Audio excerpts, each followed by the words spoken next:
Okay, so good morning, everyone. My name is Raf. It's nice to see all of you, and I just wanted to congratulate Brent on hosting something like this. No, I spent a lot of time in international schools. With me in the back is my colleague Jess. She runs a lot of the programs in the schools, and it's nice that you're hosting something for the community because it's not as common back in Manila. No? And so, perhaps the thing that I wanted to discuss with you guys today is the transition from extractive to regenerative. Right? Extractive meaning you keep taking and then you don't put back, and regenerative where you take but you return. Right? Very simply put, we've come to a point where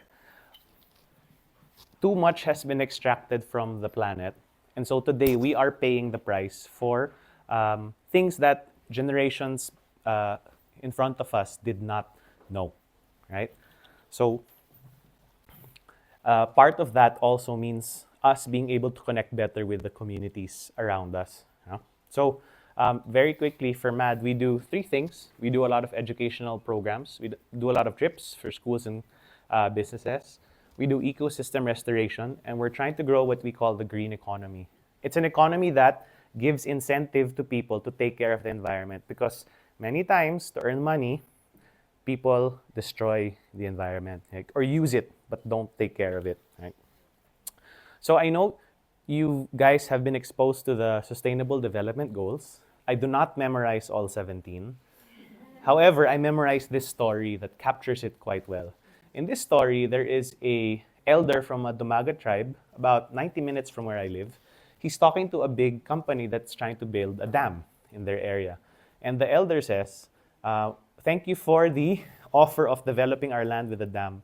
But development for us in the mountain is different for development from you in the city. For us, it means taking care of soil and water as well, right? And that in particular kind of refers to the triple bottom line that they're looking at: people, planet, but also profit or progress, right? And so I'll talk to you, if I have time, I'll do two sites, but I'll start with the mountain side because we are on a mountain side now. Just some context, in the last 24 months, these things have been happening. We had El Nino last year. Anyone feel hot last year? Raise your hand. How? Pretty hot? How hot was it in Baguio last year? What was the heat index? Does anyone know? Okay. Well, the heat in Negros, where most of our sugar comes from, was so bad, the sugar harvest was delayed. So the country had to import sugar. Sayang, because we could have made money locally, but it went abroad. Next, the corals are getting, the water's getting hotter, and corals are prone to heat stress. If it's too hot, they don't produce fish or food. And corals are a source of 1,000 kilos of seafood per hectare per year. So can you imagine if one small town, there's 10 hectares of corals, but it gets too hot. Let's say it becomes 45 degrees Celsius. Corals stop growing, no fish. 10 times 1,000 is what? 10,000, right? How much is seafood per kilo in the market? 200? 300? 500? So what's 500 times 10,000? Too many zeros, right? Safe to say, it's a big amount, right? And that's how climate change kicks the butts of fisherfolk, right? And the last here, Casiguran, Aurora, it's a small town on the east coast. It hit a heat index of 60 degrees. This is in 2023, right? So this year, the highest heat index I've seen is 50 degrees in UP Los Baños. And at that point, everyone's kind of wilting, like literally, it's too hot, hide. Right? We've had class cancellations in Manila. Can you imagine it going to 60? Oh my God, right? But that's the norm that climate change brings to the lowland. No? And that is all connected also to last year. I was supposed to come here last October or November, but these 4 storms got in the way. So that's why they're part of your story today. No? Record-breaking, 4 storms lined up. In the past, storms would be like it'd come one at a time, and then they'd come maybe 3 weeks apart. But now, it's like they've evolved. They're kind of like a professional boxer where it's a combination of storms coming right after the other. No? And well, what I wanted to point out is that it's connected to our carbon story. No? I'm not sure if all of you have studied it, but very quickly, sun hits the planet, right? We use that to grow life, plants and everything. Now, the planet has a natural ability to reflect that sunlight that we don't need, which is most of it. No? However, if we do have a lot of carbon dioxide and carbon dioxide equivalents like methane or F gases that we use to for our air conditioning or our heaters, then it creates a mirror in the sky, and that mirror redirects the heat, the sunlight that's supposed to come out. Now that heat that's supposed to go out bounces down, and what does it do? It generally hits the ocean. More heat means more evaporation, so more water goes up. That heat also causes stronger wind, and because of the change in temperature, the waves also get stronger, right? Eventually, all that water in the sky has to come down somewhere, and it comes down on us. And that's how those 4 storms come about, very simply, right? And I'm showing this to you because I feel it's going to happen again, right? That's the first. Looking at our trend, it'll probably happen. No? So we do have to be ready. It might not be 4, it might be 2 in a row, 3 in a row, or 3 in a row, then a short break, then 3 in a row. You never know, right? But that's the direction. No? And today, we are at this point where they call it 1.5 degrees above the baseline temperature pre-industrial. So that's an average, no? We're average 1.5 degrees hotter. But question, so why is it sometimes we're at 50 degrees now, before it's only like 42? Well, because that's the average. On a good day, you might be 3 degrees below the average, but on a bad day, you might be 10 degrees above the average, right? So that 1.5 means a lot because it swings up and down. No? And we could very much head into this kind of future, right? Where there's longer heat, less fresh water, and heavier rainfall, right? So it's all about water and heat in that sense. No? And it's pretty scary, right? When I was in high school, I wasn't scared of storms. I was very happy when there was a storm because there's no school, right? Sorry. Are you happy when there's a storm, there's no school? Yeah, I know maybe some of you still feel that, but now I'm filled with dread, and some of my nephews and nieces are also scared because they're in areas that are unfortunately very low or beside a river, right? The flood doesn't care if you have money or you don't. It doesn't care if you're in the city or in the countryside. It just hits you. So we talked about carbon. Where is it coming from? This is Stanford University's perspective on carbon. And we'll give you the slides if you want. And there's more free material on it on what you can do. But quickly, it's how we move things, how we transport things, right? So they're suggesting electrification. It's how we power our everything, how we power this projector, your cell phones. So a lot of the energy in the Philippines today comes from natural gas, which is not as bad as coal, but it's still carbon heavy. Coal, so we burn coal. Oil, mga generators, right, when it's brown out, right? There's growing wind and solar, but it's still very small. Hydro is also decent, but because the water's getting weaker because of the long summers, that's an issue too, right? And then there's fixing food. And there's a cow here because beef has the highest source of carbon equivalents, methane, which is 27 times greater than carbon, right? And that's why beef, for example, if you eat a kilo of beef for lunch versus you eat a kilo of beans and chicken for lunch mixed, the chicken and beans will be something like maybe 2 or 1.5 kilos of carbon. The beef will be like 15. It's huge. So when Jess and I are on trips now with schools, we generally stay away from beef. Not because we don't like beef, I like the taste, but because the climate, it's funny, it's the cow's fart, right? It's just a lot of methane. No? Pigs are 1/3 that of beef. Chickens are like 1/10. So you can look at better info later on. No? And then protecting nature. This one I'm also very passionate about. That's what we try to do. And then the last one is cleaning up industry here. That means how we're building things because cities will double by 2060. It's like building a new New York City every month for the next 20 plus years. Now, that's how much city is being built. I'm sure those in the crowd who are above 40, you've seen that happen here in Baguio, right? And kids, if you ask your folks, maybe you see it too, because things going, building left and right, no? Um, Removing carbon, that just means this is the carbon, 10 gigatons, that our ancestors have put in the planet, right? So all in all, this is the carbon that is interfering with our temperature, with our summers, making it hotter, and with our rainy seasons, making them wetter, right, and more floody. No? Oops. So, in the Philippines, this is our story because I promised to talk about the forest.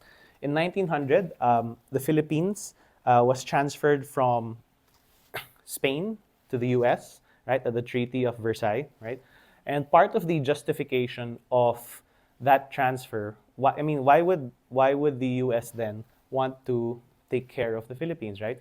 Part of it was because there's a lot of lumber in the country. Part of it is also because our soils are so much healthier than the average American soil.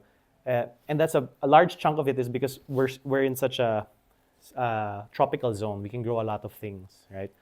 So that was part of the reason why there was a transfer. And unfortunately, even if you can renew resources like wood and lumber, a lot of the plantations didn't do it. And those that tried also got politicized. So, for example, you have a governor that owns a plantation, and then he loses after 9 years. The new person kind of just cancels that, right? So in the end, what happened is it's a lot of small loggers earning money, right? And I found out recently my grandfather was one of those loggers who had a concession. So maybe I'm paying for his sins, right? Not that lumber is bad, but he didn't replant, and that's what has to happen. No? So it's affecting our climate in that sense. So a lot of farmers today don't have water, right? Some of the farmers I know, only half their land has rice because there's not enough water, they're rationing it, right? The government can do a lot of things. They can buy fertilizer, they can buy seeds, but bringing water to the mountain is difficult, right? That's the story. And then, of course, wildfire. Does anyone here experienced wildfire here in the city? Because I heard there was fire in John Hay or La Trinidad. You experienced it, ma'am? Oh wow, that's difficult, no? So these two pictures are pictures of my team battling wildfire, right? And then of course you know how the storms come. They're like faucets from the heaven, so it opens up a lot of rain, no? And flood, no? Now one of the things we really wanted to push was that a large tree can hold as much as 2,000 liters of water. So here we go with math. If I have 1,000 of these large trees that hold 2,000 liters, how much water can you hold? What's 1,000 times 2,000? 2 million, right? Right. That's flood control in many senses, no? It's an important thing to know because right now, what the average Filipino understands as flood control is a dike made of cement that kind of just channels water out, right? Which can help, but it's not the main thing for flood, no? So some of the rivers, and I'm sure this happens here also, have lost as much as 75% of their water in the last 50 years. This is a flow of liters per minute, I think. 2,000 down to 500. No? That's why farmers have it difficult. No? Now, oops. This video is, I'll play here. This video is useful just so that you see the effect. No?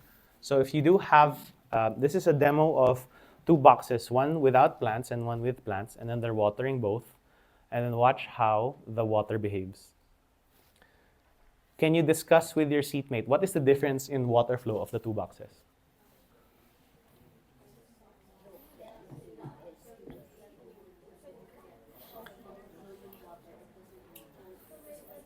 Can anyone try to explain?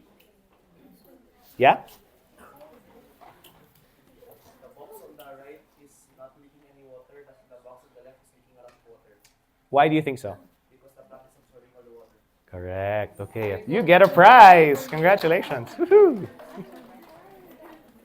Yeah. Okay. What else do you notice? What else are the differences? Anyone else? Yeah? Since the plant is absorbing the water, in turn, the water is clearer because there's not much sediment getting washed up. But in the other one, since there's no plants, the water gets mixed up with the sediment and making the water turn black. Right. Yay. Congratulations. You get a prize too. No? There's a third thing that you might notice. Was there a third thing? Anyone? There's a third thing. No? Sige. Let me point it out. The water flows from the top. Here, the water flows from the bottom. Right? That's a big thing because the plant allows water to go back into the ground. Now, the earth, soil has an absorptive capacity of millimeters per hour. Something like, I think it's like, forest might be like 17 millimeters per hour. Now, if you take out the forest, the trees, and it's just soil, when rain comes in, you know when the raindrops are very heavy and it hits you, it's painful, right? When it hits the soil, it just slams the soil together, it gets compacted, and then it just runs off. And that's what causes your floods. Because billions of that, it's basically punching the soil. There's no time for the water to go inside. That's why it's flowing from the top. And if you're a farmer, the healthiest part of your soil is at the top, the first 6 inches. You lose that, that means in the next cycle you have to refertilize. So it's expensive, right? So that's one of the side stories we have there. Oops. Okay. What happened? Yep. Okay, so that brings us to our storyline here in Zambales. So this is I'll just stay here because I think I ran out of battery. So we work with the ITAS in this particular area. It's brown because it burned, and it always burns from November until May. So almost half the year, right? You've got random fires here and there. So our goal was to reforest 4,000 hectares, right? I first visited the community 10 years ago, 2015, right? And we went through this valley. Funny story, back then I was with my ex-girlfriend, and there's a story here, guys. So the chieftain, who I said, please take me to where you were born, said, oh, we're gonna go all the way to the end, at the back. You have to walk it. So I said, how long's the walk? He goes, sir, 2 hours. We'll be back before lunch. So I was like, 2 hours. So I bring a 300 ml water bottle with me. That's all I have. I'm wearing slippers. My girlfriend asked me, oh, what do I bring? I just bring 1 bottle of water, we'll be good. Oh my God, it's 4 hours per way. So when we get to the end, we're overheating. We fall asleep under a mango tree and then the cart of a carabao because it's too hot. We haven't had lunch yet. We wake up at about 1:30. So we leave at 8, we get there at noon, fall asleep for an hour. At 1, we have lunch. The lunch that the chieftain gives us, because he wasn't expecting us, was, the rice that's tutong? Yun. And then Indian mango. That's what he gave us. No? Right. Then he asked, why are you here? What you doing? And we're like, well, it's beautiful, but it's so hot. It's 10 years ago. No? Walked back. And that was the end of my girlfriend back then. Boys remember that. She's very angry with me. No. But I was very inspired to do something. No? Fortunately, what happened was I had the chance to start a tour there, right? And this is what that tour looks like. No? So you get to walk through the valley. If you're tired, now we hire carabaos, so you don't have to walk the 10 kilometers, right? You can't book that online. And then there's a cultural immersion when you get there, archery, right? There's herbal medicine for headache, stomach ache, toothache, body ache, right? And then we also, every household cooks something very well. The key is to match what the cook knows to what the visitor likes. And so we kind of just coach them on bringing out the dishes that are most delicious. And for this tribe, it's adobo, tinola, fried fish, and then assorted vegetables that are steamed, right? There. And then there's a dance class led by elders and now the kids who are using it. No? When we started, none of the kids knew how to dance. And I asked the chieftain, why is no one dancing? And then he said, well, we haven't really had much reason to celebrate, and dancing is for celebration. So our kids don't know because we only celebrate once every 2 years, and it's in town, not in the village. So I was like, okay, so every time we come back, let's put on a small dance. Let's make sure that we pay the guys properly. And of course, only the dances that you feel comfortable with. So the elders started dancing. The kids saw it's fun, so the kids all wanted to join. And then as that elder passed away, the kids inherited her love for the dance. So now it's all the kids leading it. Right? And then we plant. Now, the whole point of this was to plant because I thought, how do I fund the planting if I just graduated from university? What do I do? I don't have a lot of money.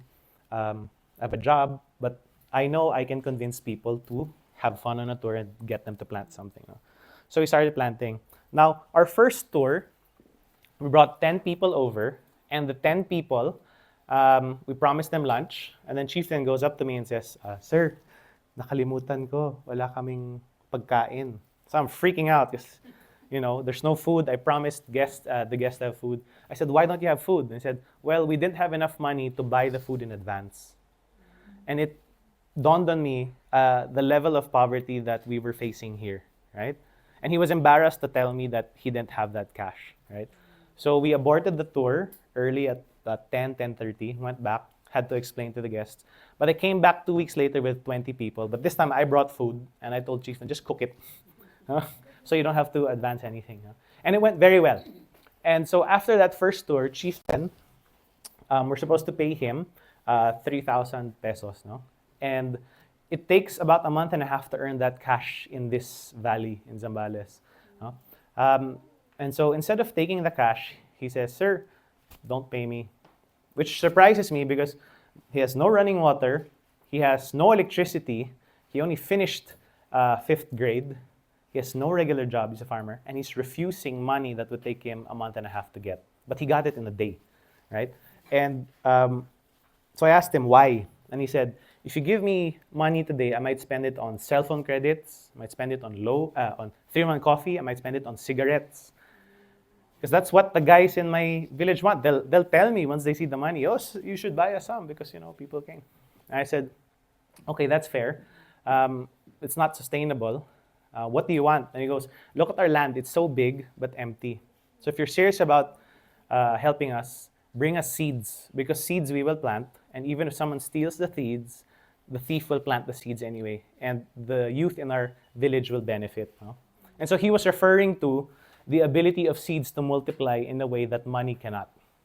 Does that make sense? He also taught us about how money is not the only currency to help. I thought it was, but he taught us otherwise, right? And we tried to take that to heart, and that was the start of a huge paradigm shift for us. No?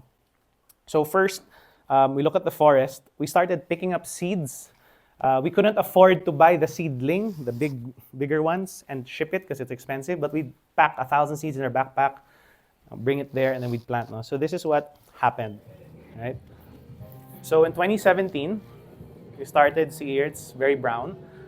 2021, middle of COVID, starting to grow, right? And then this is 2024, last year, July. So unrecognizable already. And then that's the valley. No? So it all started with it's just a lot of people bringing seeds, and then when they get there, they plant in the nursery, right? And then we use the tourism money to pay the guys to go up into the mountain to plant, right? So, very simple activities, right? And at the start, a lot of more experienced people were making fun of what we were doing. Oh, why aren't you just planting the seedlings? We're like, sir, we have no money. Then write a grant, sir. I'm not good at that. I can just convince people to have a good time on the tour. So I stick to where my strengths are, no? And that helped. No? Now, the community, we had a challenge with seeds, right? Especially seeds for agriculture, right? Because these farmers, they want to plant trees in the mountain, but they also need to feed their families. So they say, sir, do you have like papaya seeds? Do you have kamote? Do you have taro?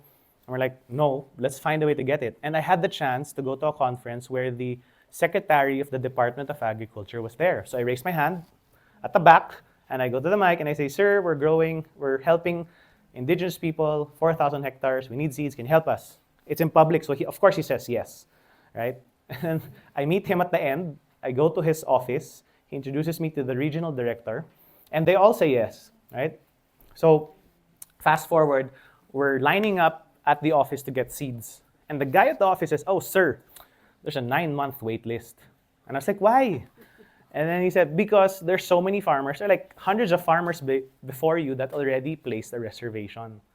So, I look at that, I was like, "Can you wait 9 months?" And they go, "Sir, we can't. We need to plant now. 9 months, you lose the entire season, right?"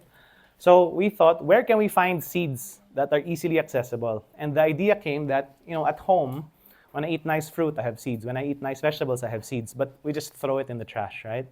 So we started looking at seed saving. And these are the seed saving strategies we did.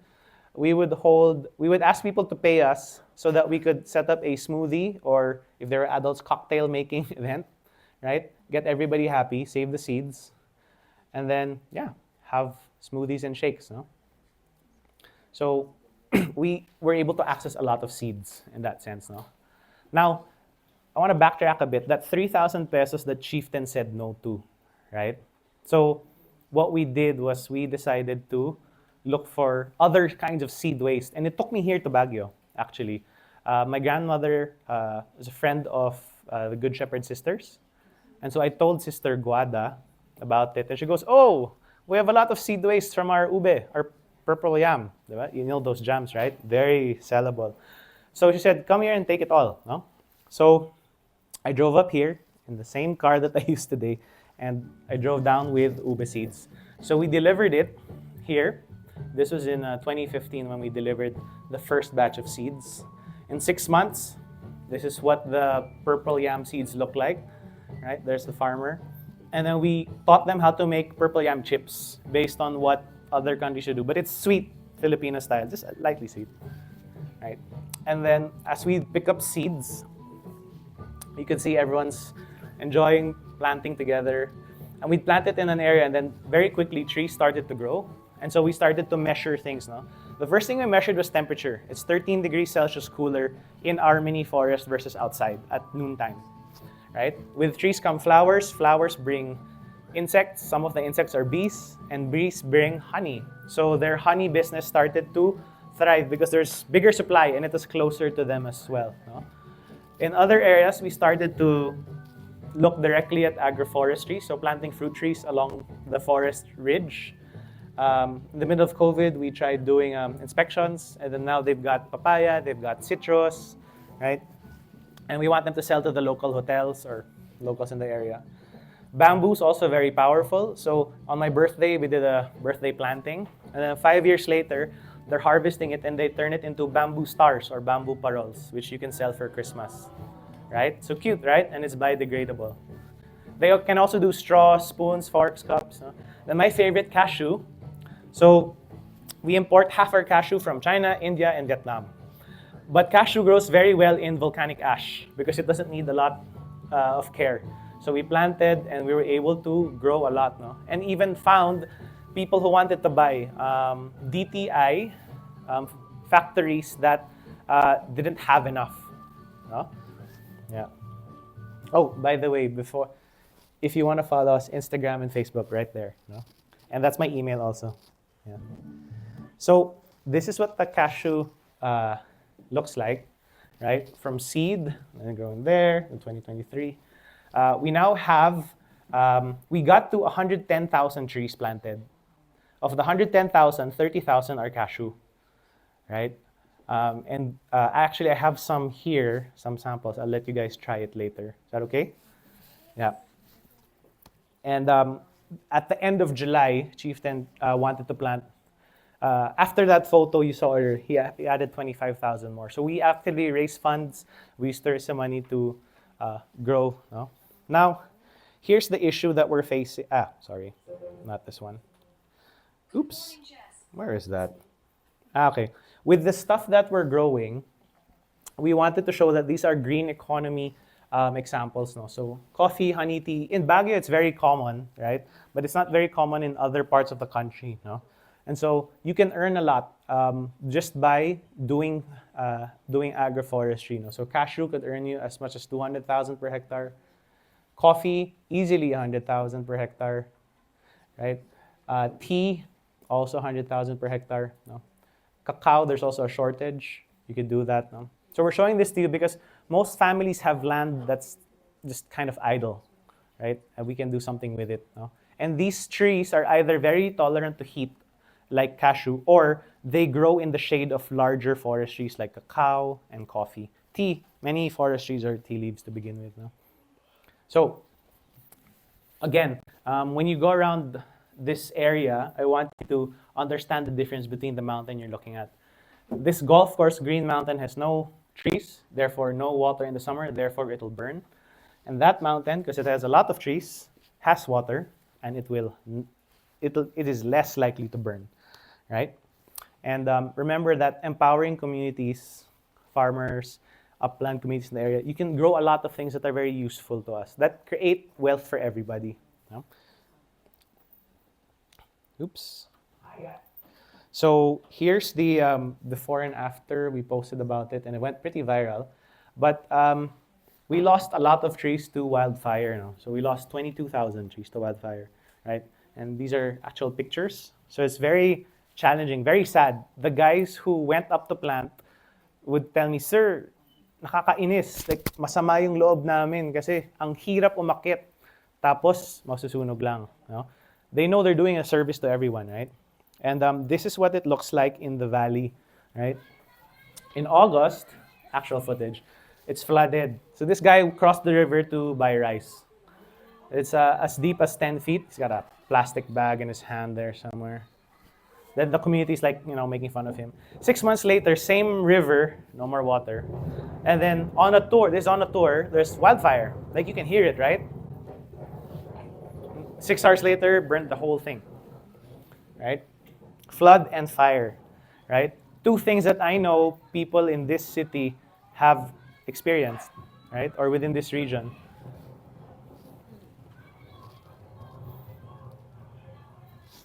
Yeah. So we investigated, we looked at what's driving the fire. For us, it's grass, cogon grass. We don't have a lot of pine. I know for you, it's probably pine needles, pine cones, some grass. No? So we've tried to find solutions. Of course, water is impractical because to bring water up into a valley that's very dry is very expensive. So what we thought is we broke down fire. Fire needs two things to burn. No? It needs one, something to burn, kindling. Second, it needs oxygen, right? And the Amazon tribes had a process that would turn biomass, dried biomass like leaves and twigs, into black carbon, connected to the carbon I mentioned earlier. So this is a backyard version of it. We're implementing a process called pyrolysis, no? Which is different from you just doing a barbecue or burning leaves in the afternoon. No? What the difference here is that because it's in an enclosed space, you can control the oxygen. So less oxygen means it burns slower. And then enclosed means the heat is trapped, so the heat goes up. As the heat goes up, you are able to burn in a way wherein the carbon becomes solid, right? And so the end result is a black substance called biochar, solid carbon. No? And so this is what it does, right? Biochar can hold up to 5 times its weight in water. So here it's another demo using water. The soil, dripping. Biochar, soil biochar, not. Because it's spongy in that way. It's got that ability to absorb, no? And as it absorbs water, it also holds all the nutrients. So if you're a farmer and let's say you added fertilizer here, after it rains, the water brings with it most of the nutrients. Here it stays. So on your right side, you would probably need 30 up to 50% less spending on fertilizer. That's the beautiful part of it. Huh? Now, this is another example, and we tried this at home. See this plant in the middle? It has access to biochar here at the bottom. The plant on the edge is this tall. If I put it here, not even half, right? That's just because it can absorb, it can hold water better for the central plant and nutrients, no? And so we tried to make it bigger. This is what the community does now. We got them training to do biochar, right? And they can turn it into solid carbon. So this is what a wildfire looks like. Because it's open, the temperature is lower, 300 degrees Celsius, lots of oxygen. The carbon becomes smoke. That's the black carbon released into the atmosphere. And that's what heats our atmosphere, right? Makes a storm stronger, summer hotter, right? However, if you put it in the right kiln, look at that air. Super clean. We're burning wood and leaves in here. It's clean, right? Because the burn is cleaner, right? And I'll lay that again, just so you see it now. Because of the increased heat here, we're able to trap the carbon particles, right? So if here you burn, let's say you burn 10 kilos of grass or wood here, you will get 1 kilo back of ash, and it's usually white, right? That's what you get out of a bonfire. If you burn 10 kilos here in this contraption, you get 3 kilos, and it's black. That's the difference, no? As much as 3 kilos, right? Oops. There, so that's what it looks like, right? You see that it's still very black, and the leaves are still the same shape, right? You just have to crush it so that it becomes powder, no? And anyone can do it, right? And if you carbonize, let's say, pine cones, pine needles, coconut husk, it is the base ingredient for charcoal briquettes, which you'll find in your Korean barbecues and other restaurants, no? So the question is, if something's going to burn, would you rather it gives out 90% of its body as carbon, or would you rather it's 70, then you keep the 30, and then you've got extra fertilizer, water, right? Keep the 30. You don't need electricity to do this, right? That's a nice thing. And you can also mix it with paint. It reduces the rust on roofs, and it can also help block heat, right? Oops, sorry, that doesn't work. So here, one of the Aita saying, "Sir, nilagyan ko ng biochar kahit puno yung puno ng nyog nilagyan ko, hihihi. Tignan niyo po yung kalamansi, ang dami bulaklak, kaya kahit mainit, buhay na buhay ang aking mga halaman." So they implemented it, no? So it helps, right? And so for us, this is our map of locations. We're trying to do things like this in many locations within the Philippines, right? The farthest place where we have tours now is Zambales. That's the story I told you about. But we're hoping to do it right beside where we live, at home in Antipolo. And we've been able to sign a deal with the Dumagat tribe. We've known them since 2018, but now, really formally, we're going to go after agroforestry and more massive reforestation. And we're also trying to build their own trails, right? So that they can also earn and be part of that economy. No? By the way, Chieftain, I mentioned earlier, they're supposed to earn 3,000 pesos in one day, right? Today, it's different. They can earn 30,000 in a day. Because the tourism's better. Because they do the food right. There's a performance. We rent all the carabaos. And then they have products. So it increases, right? And so that's the power of ecotourism done right. And paired off with the planting and everything, it's just going to get better over time, right? I just want to time check. Until what time do I have, ma'am? Until, okay, sige. So, I'll probably stop there. I have another story on plastic waste, but we don't need to go through that anymore. No? I just wanted maybe to ask one thing. 15? 15 to 20 minutes. Okay. Sige. If we have 15 to 20 minutes, then maybe I should just go through this already. You know? Okay, so we talked about the forest. The other part I wanted to share with you is about the river. It's a lot shorter, no? Mentioned was a surf hostel. It's in La Union called the Circle Hostel. This it looks like today. And that's how I fell in love with the ocean, right?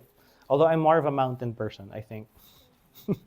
So anyway, the guy who taught me surfing, he posted this a few years ago. He was surfing in this wave of trash. Would you like to surf in this?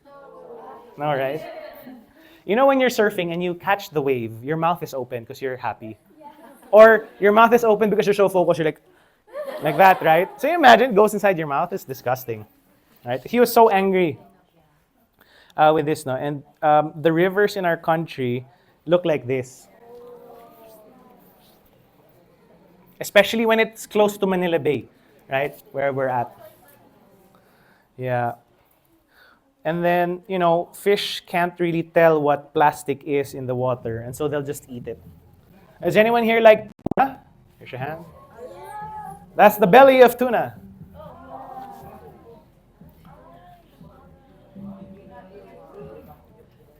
Yeah. So it's pretty difficult, right?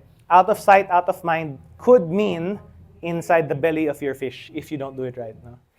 So this is the coast side of Metro Manila. We run cleanups here, right? This is the average city person's plastic grams per day because it's very transient. And then countryside person's lower, right? So you have to ask yourself, when do you create single-use items, right? Whether it's pure plastic, partial plastic, plastic coated, right?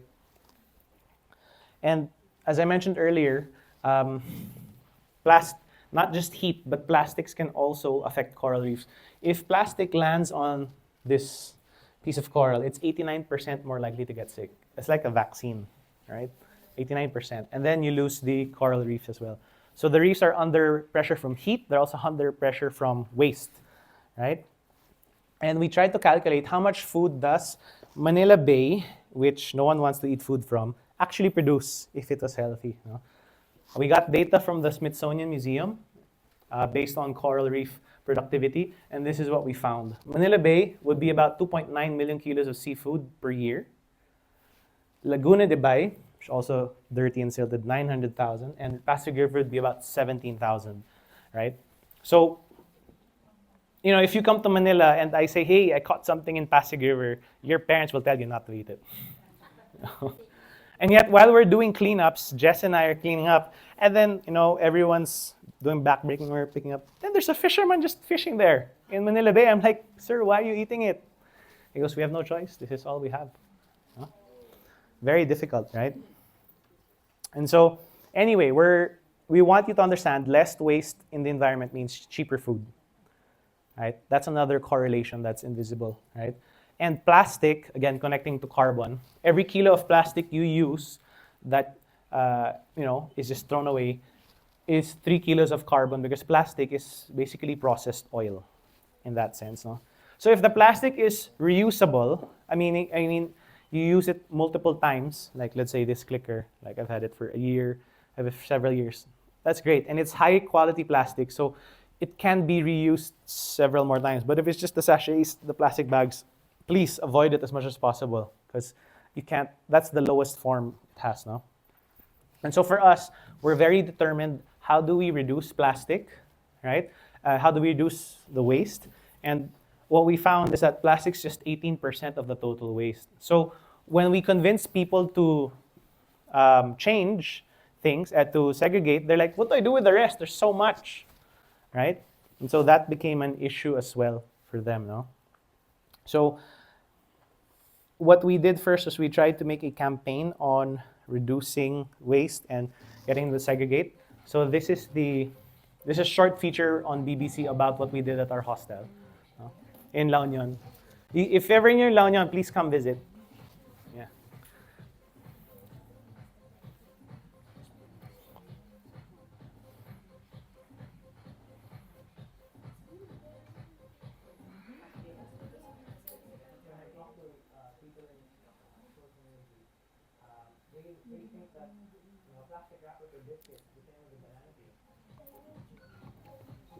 So initially, we would use it as walls. Some of the walls are still there.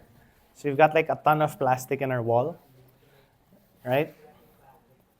I won't finish it anymore because it's a bit long. But basically, this is what happened, right? And that's the after, right? You won't even notice, right? But word of warning, caution, it's only for things that don't hold weight. So it's for a divider, a low wall, right? If you're building the wall of, let's say, this building, I wouldn't do it. But if it's like a garden divider, that's fine, right? No? But the critical metric really is how much plastic we can reduce, and that's a lot harder to measure. No?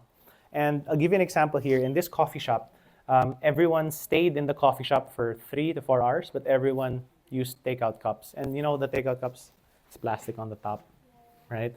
So then the straws, it really pissed me off. And many times I find myself fighting with the lady at the cashier. No, I don't want that. I asked for dine-in. Give me or I bring my own container. I even went to McDonald's once and I wanted to buy ice cream and they're like, oh, they had that plastic cup. So I said, I have my own. They're like, we can't do that. And I'm like, then I'm not buying. I'll look for the ice cream man. No? But yeah, we have to push that agenda forward. No? So this is my, no access. But I have my own set, which is a we have containers and bottles, right? So I'm able to reduce as much as 3 pieces of trash per meal per day in that sense. No? And then now there are materials that use recycled plastic and they mix it into cement blocks, right? So this is one such item. No?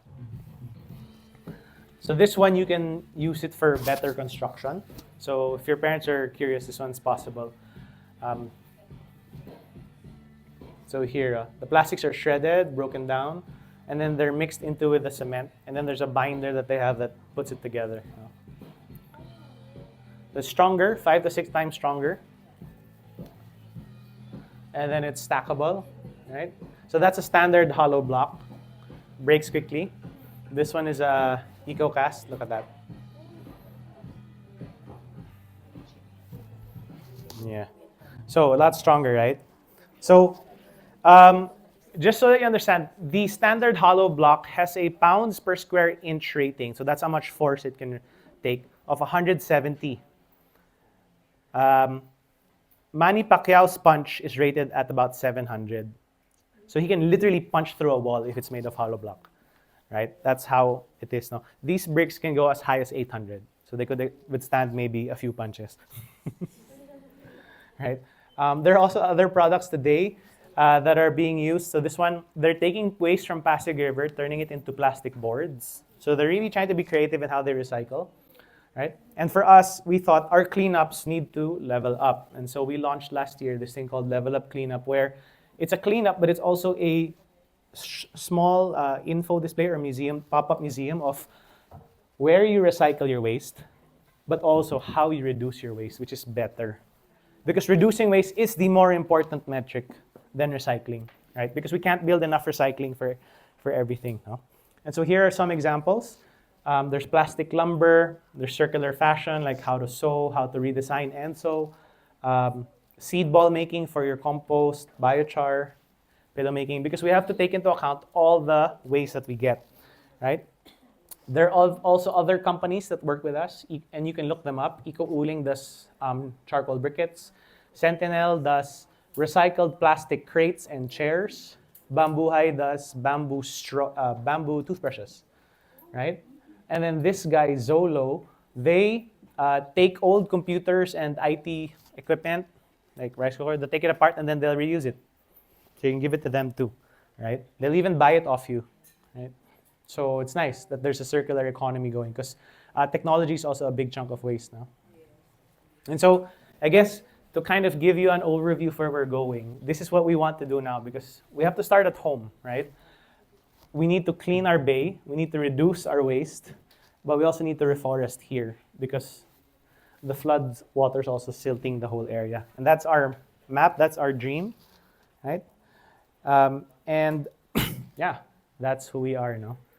So again, guys, a lot of these, we've been in MAD for 10 years, but I want to share that in the context of today's talk, a lot of these things you can do on your own, even in school. You can pick up seeds or you can save seeds. You can definitely plant them, right? Later on, we can teach you how to make biochar. you can reduce waste if you like. You can pick up waste too, right? And you're definitely capable of delivering it to a recycling facility, which we can send you a list of recyclers as well. I'm not sure if there are many in the Baguio area yet, but they're growing definitely in the capital. No? So there, thank you, and please follow us online. Shoot us an email if you need anything. There's our Instagram, Facebook. We're also on LinkedIn, but Insta and Facebook are the best now. So thank you, everyone, and I hope you learned something this morning. Thank you, Mr. Ralph. We have few minutes, so I'm just gonna ask some questions. We're gonna share some prizes. Give us one takeaway from the talk that you would like to